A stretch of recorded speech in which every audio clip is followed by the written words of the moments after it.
You were made tame. The silence inside you isn't peace. It's a battlefield with no exit.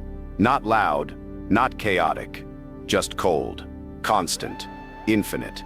You don't cry anymore. You don't scream. You just burn, with no flame, no smoke, no scent. A fire buried so deep, it forgets its own name. They called it numbness, but you know better. It's not the absence of feeling. It's the flood that never stops. A hunger that chokes you. A rage with no target. You laugh less. You trust no one. And somewhere inside you, something ancient is waking. Not to be loved, not to be understood, but to become unbreakable. This isn't motivation. This is a funeral. And the man who walks out of it will no longer need saving. You were taught to be soft. Taught that if you smiled enough, waited long enough, someone would come rescue you. Someone would crown you for being the good one, the quiet one, the nice one. But no one came.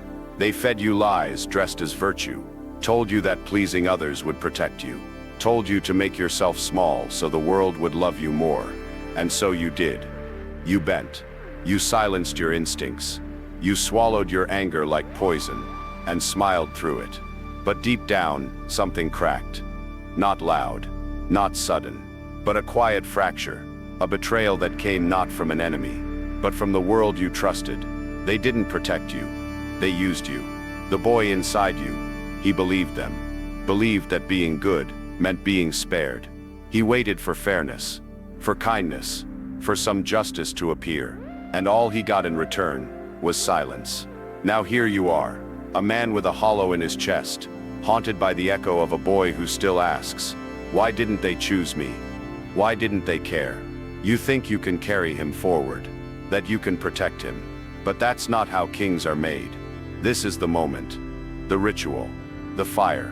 You don't need to fix him. You need to burn him. Not because he was weak, but because he no longer belongs. He was the seed. You are the blade. Every king buries the child who waited to be crowned. Not with shame, but with silence. This is the death that creates life. Not the end of your soul, but the end of your submission. You must watch him burn. Watch that innocent part of you cry out one last time. The part that still begs for someone to come explain it all. To make the pain make sense. Let it cry. Let it scream. But do not flinch. Do not rescue him. He is not yours anymore. Because the moment you reach for him, you fall with him. Back into the waiting. Back into the silence. Back into the lie. You cannot build a throne with the hands of a boy still holding out hope. Kindness is the first mask they give. The powerless. It sedates you, chains you, tells you that silence is holy, when it's really cowardice in costume. You don't need kindness. You need clarity. You need the storm. You need the death of hope, so that discipline can take its place. You are not here to be understood. You are not here to be liked. You are here to become precise, controlled, unshakable. Because only after the boy dies, can the weapon begin to awaken. That cold, sharp edge that no longer flinches at rejection. That quiet, grounded stillness that doesn't need validation, because it's already forged in exile. In loss, in truth. They never wanted your light. They only feared the day you stopped asking for permission to shine. So stop asking. Let the ashes fall. Let the smoke rise. Let the boy die screaming your name if he must. But do not go back. Do not pick up the mask. Do not become soft again. Your crown is not something they give. It's something you take. And it begins here, with fire in your eyes, and no one left to save. You are not who they told you to be. You never were. And the only way out is to kill the weakness before it kills you. In nature, pain is a signal. Simple, immediate. It sharpens the senses, pushes the animal to survive or die. But in society, pain has been twisted, turned into a confession, a weakness, a performance. You were taught to flinch, to wince, to explain, to open your wounds just wide enough for them to inspect. They told you it was strength to be transparent, but it was bait. They watched you bleed, then learned exactly where to cut next time. When life tore into you, did you freeze? Did you try to explain the pain? Did you look for comfort in the eyes of the very people who wanted you tame? That's how they smell prey. Not through blood, but through your need to be understood. Through your desperation to be seen, heard, held. You thought vulnerability would earn you loyalty, but in the wild, it only attracts wolves with sharper teeth. The wrong kind. But you were never soft. You were surrounded. You were outnumbered, not broken. And now you remember. Wolves don't flinch. Not because they feel nothing, but because they understand one truth. If they can predict your pain, they can own your mind. This isn't about being numb. This is about bleeding differently, privately, strategically. The wolf doesn't howl when he's struck. He waits, watches, tracks the scent of betrayal back to its source. And when the moment comes, he doesn't ask for justice. He delivers it. You've been trained to react, to panic when the storm hits, to signal distress, hoping someone will pull you out. But power doesn't scream. It doesn't explain. It watches, silently, calculating every move on the chessboard. Because the one who doesn't flinch, he's the one who commands the room. Without speaking, without proving anything. Have you ever seen a real wolf make a scene? He doesn't need to. His presence is the warning. And that's what you must become. Not louder, but colder, more precise, more still. You can feel everything, but you reveal nothing. That's the art. Your emotions are not a billboard. They are a vault, and only you hold the key. Because the minute they know what gets to you, you become a puppet, and they become the ones pulling the strings. Let them guess if you're suffering. Let them wonder what you're plotting. Let them regret underestimating the silence. You don't owe the world your struggle. You don't owe them an explanation for your scars. If they deserve to know you, they won't need to ask. You hold eye contact with your fear, not to destroy it, but to tame it. Fear is just energy without form. Until you shape it into a weapon. Until you decide, this will move me forward, not break me down. You start seeing pain for what it is. Not a punishment, but a blueprint. Not a tragedy, but a trigger. This is how you rewire your instincts. This is how you stop being prey. You don't ask the storm to stop. You learn how to walk through it without blinking, without losing your rhythm, without explaining a damn thing. The world trains boys to beg for understanding. But men build empires in silence. They let their results explain what their words never will. There's no need to announce your comeback. The wolf never warns before he bites. So don't flinch. Don't justify. Don't betray your own mind just to be seen.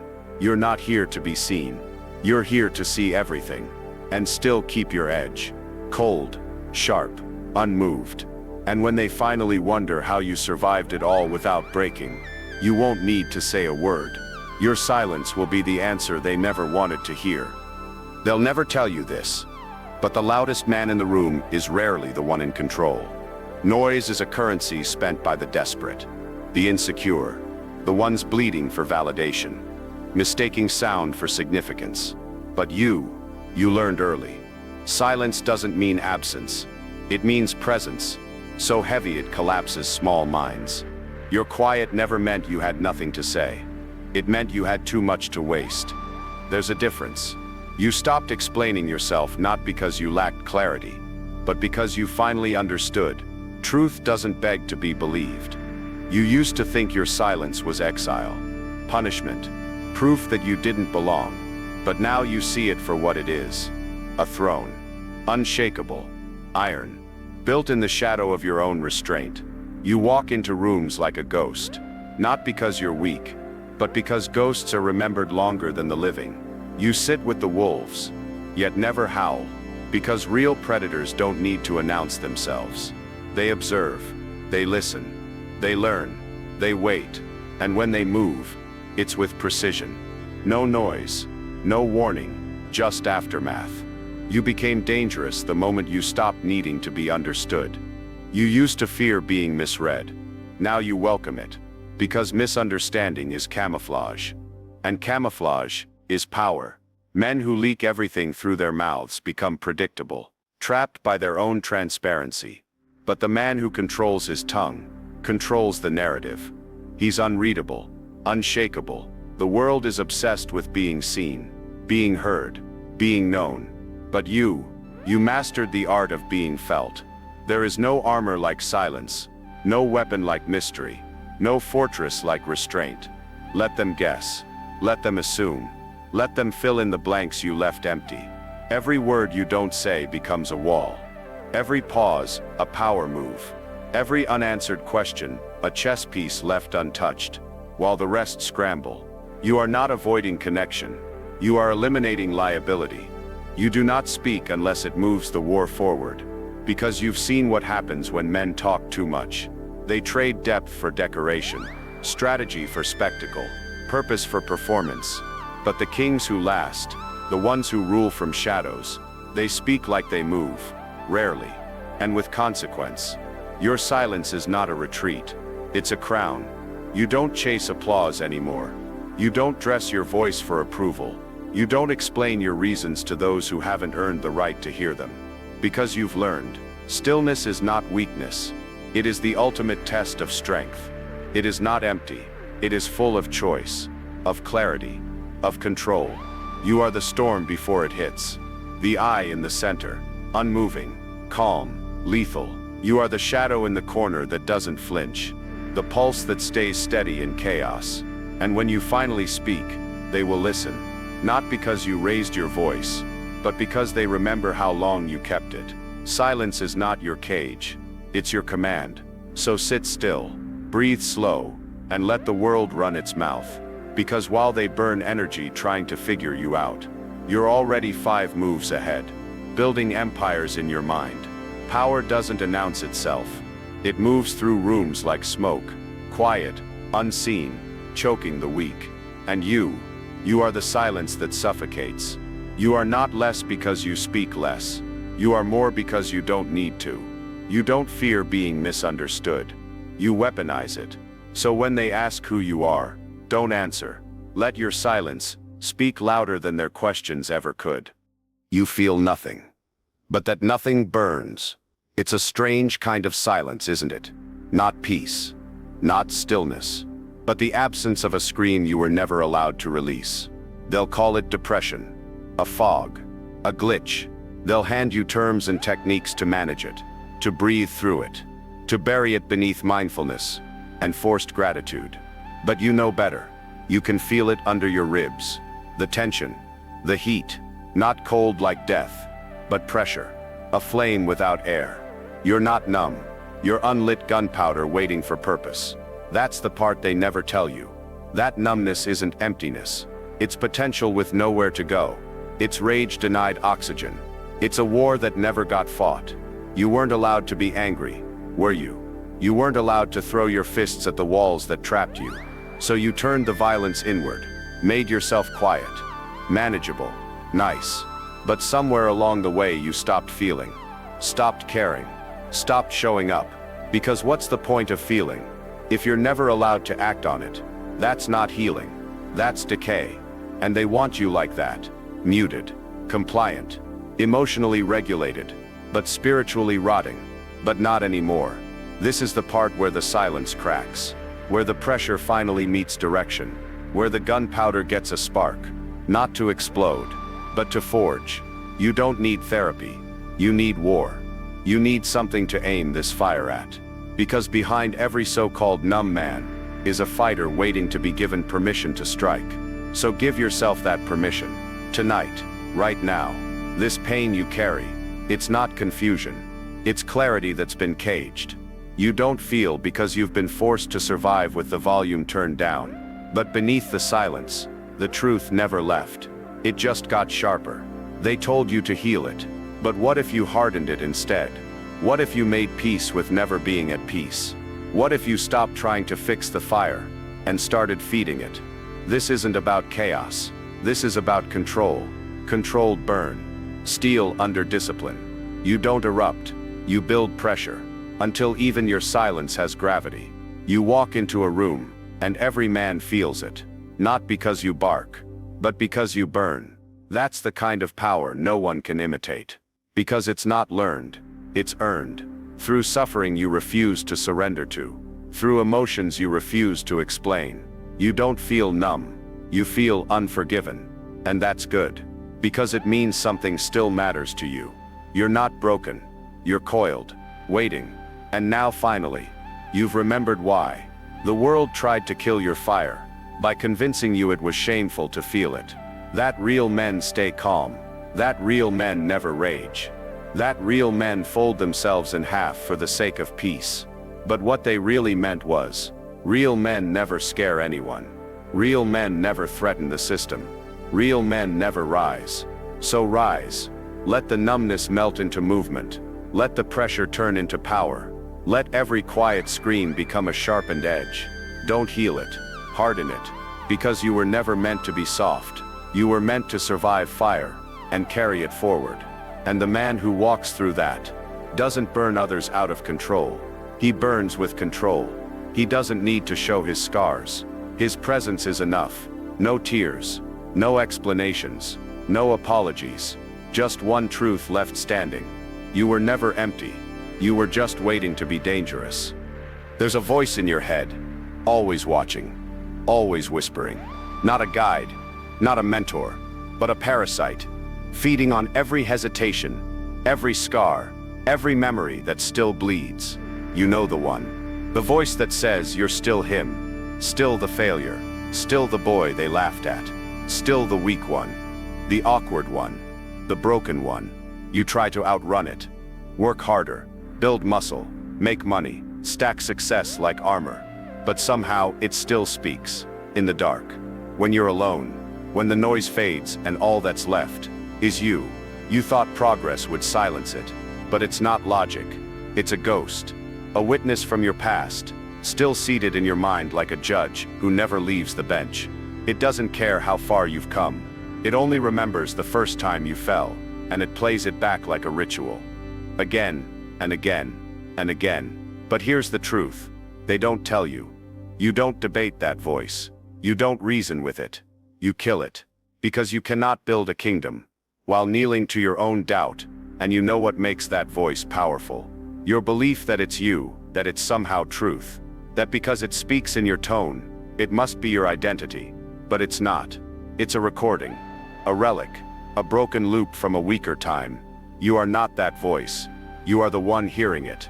And now, finally, you are the one who must choose whether to obey it or silence it. So name it, mock it, strip it of mystery. It's not some inner wisdom. It's a scared child, clinging to guilt like a shield, using shame as a leash to keep you from rising. And if you listen too long, you start living like prey in your own territory. You start apologizing for existing. You start flinching in front of your own reflection. There is no throne for the man who still fears mirrors. You don't get to be powerful while carrying the voice of the powerless inside your skull. So ask yourself, why is that voice still alive? Who kept feeding it? Who kept giving it a seat at your war table? You did, with hesitation, with guilt, with the lie that humility means shrinking. But now, it dies. Not with anger, with precision. You don't argue with shadows. You erase them. Replace that voice. Turn it into a strategist. Cold, sharp, unemotional. Not one that doubts your moves, but one that calculates them. Not a voice that says you're not good enough, but one that says, this isn't war ready yet. Fix it. Move. You deserve a mind that moves with you, not against you. So kill the witness. The one that keeps reliving the trial. The one that keeps dragging your past into your present like an anchor dressed in memory. Every time you hear it, don't freeze. Don't flinch. Smirk. Let it talk, then move anyway. Do it while it doubts you. Do it because it doubts you. And one day, it'll grow quiet, because it will realize it no longer commands the throne. That throne now belongs to the one who acts, the one who decides, the one who no longer seeks approval, because he commands himself. You don't need to be perfect. You just need to be unshaken. You are no longer a defendant. You are the executioner. And tonight, you execute the doubt, the guilt, the inner coward, not with rage, but with silence. And in that silence, you rise. Not to prove anything, but because you finally remembered, you were never the failure. You were always the one standing back up. You've just been listening to the wrong voice, and now, That voice doesn't get to live here anymore. They left you out, ignored you, talked without you, laughed without you, moved on without you. Good. Let them. Because exile is not punishment. It's prophecy. You think you were rejected, but you were refined, pulled out of the crowd, not because you were unworthy, but because you were unfinished. The world discards what it doesn't understand. It fears what it can't shape, so it pushes men like you to the edges. Out of sight, out of mind, out of the illusion. And it's in those edges, where the crowd ends and the silence begins, that something dangerous is born. You don't find your strength in acceptance. You find it in isolation, in the hunger, in the hollow echo of being forgotten. Because when no one is watching, you stop performing. You stop pretending. You stop begging to belong. And in that stillness, you begin. This is where wolves become kings. Not through applause, but through absence. Exile strips the noise, takes away the audience, leaves you alone with the one man you've always avoided. Yourself. No masks, no validation, no borrowed identity. Just the raw truth.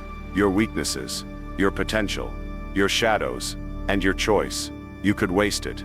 Sit in the silence and rot. Blame the world, sulk, wait for the phone to ring, the door to open, the invitation to come. Or you can forge. You can turn silence into strategy, abandonment into clarity, hunger into heat. Because exile is where weapons are made, where sharp minds are born from dull pain, where the man you were supposed to become finally crawls out from the ashes of the man they tried to keep you as. They didn't exile you. They freed you from their expectations, from their ceilings, from their soft cages. Do you really think you were meant to fit in, to walk in step with people who feared their own reflection, to chase approval from voices that never understood your silence? No, you were never one of them. You were always one of us. The few who endure exile and use it. Because once the world stops expecting anything from you, you are finally free to become what it fears. Not a follower, not a people pleaser, not a diluted version of who you could have been, but a sovereign, a strategist, a man sharpened by solitude. You don't need their stage. You build your own. Out of stone, out of silence, out of every moment they made you feel like you were nothing. This isn't about revenge. It's about resurrection. This is the return of a man they thought they buried. But all they did was plant you deeper. They mistook your silence for surrender. They didn't realize you were learning to speak in storms. Now you don't need to explain. You don't need to show them. You don't need to be seen. You just need to become. And let your presence say what your voice never has to. The next time they see you, they won't recognize you. Because the man you've become doesn't need to be recognized. He builds. He conquers. He walks through rooms like a question they can't answer. That's what exile gave you. Not a scar, but an edge. Use every rejection as proof. You were never meant to fit. That's your weapon. That's your crown. That's your fire. And the next time they wonder where you went, just remember, you didn't disappear. You were just becoming what they were never prepared to face. Stop seeking tools. Stop chasing tactics. You've read enough, watched enough, waited long enough. The answers aren't out there. They never were. Because you are the strategy. You are the plan. You are the edge they didn't see coming. They trained you to depend on systems, on mentors, on someone wiser, richer, louder. But dependency is a leash, and today it snaps. This isn't self-help. This is self-hunt. You're not here to survive anymore. You're here to become vengeance. Slow, silent, precise. Everything they denied you, every door they slammed, every hand they withdrew, every smile that turned to silence, becomes the blueprint. They gave you nothing, so you learned to build with nothing. No guidance, you became your own compass. No praise, you learned to sharpen yourself in shadows. No backup, you trained to never need any. What you lacked made you lethal. They thought they broke you, but you were never theirs to hold, never theirs to shape. You were steel they tried to melt with words. But heat doesn't destroy steel. It tempers it. And now, you're cold enough to cut through anything. You don't ask anymore. You take. You don't hope. You execute. And you don't chase meaning. You become it. The weapon is not in your hands. It is your hands, your mind, your discipline, your control. Not loud, not reckless. Deadly in silence, like a storm that doesn't announce itself, but swallows the world whole when it arrives. You are not a follower. You are not the apprentice anymore. There is no master left to kneel, because the only one left to rise is you. This is what power feels like. Not energy, not motivation, but stillness with direction. A slow breath before the strike. It doesn't shake. It doesn't flinch.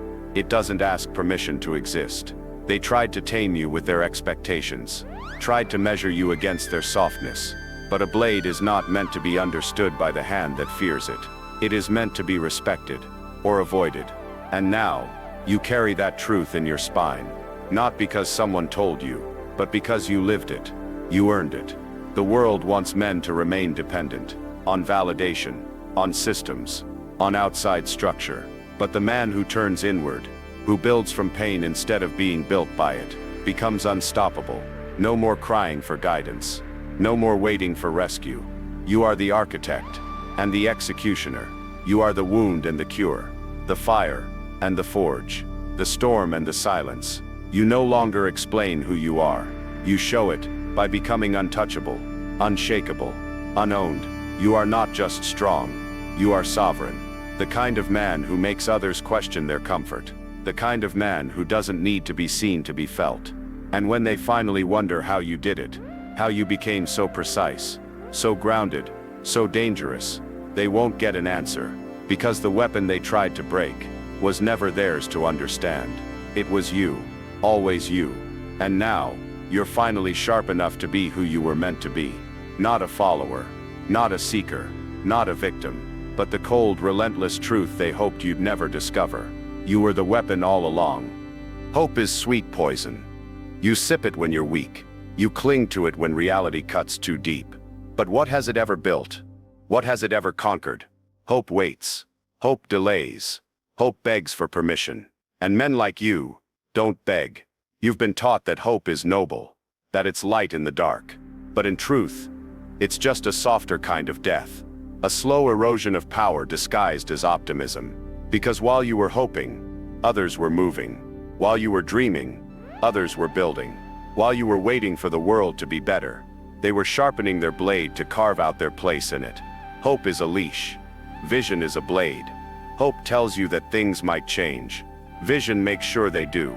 The world doesn't respond to your wishes. It responds to your weight, your presence, your precision, your pressure. And none of that comes from hoping. It comes from deciding. Radical realism. That's what frees you. Not seeing the world as you wish it to be, but staring straight into its emptiness, and refusing to flinch. You think clarity is cold. Good. Cold cuts cleaner than confusion. Hope keeps you soft. It keeps you waiting for someone to notice, for someone to save you, for some future where things finally feel fair.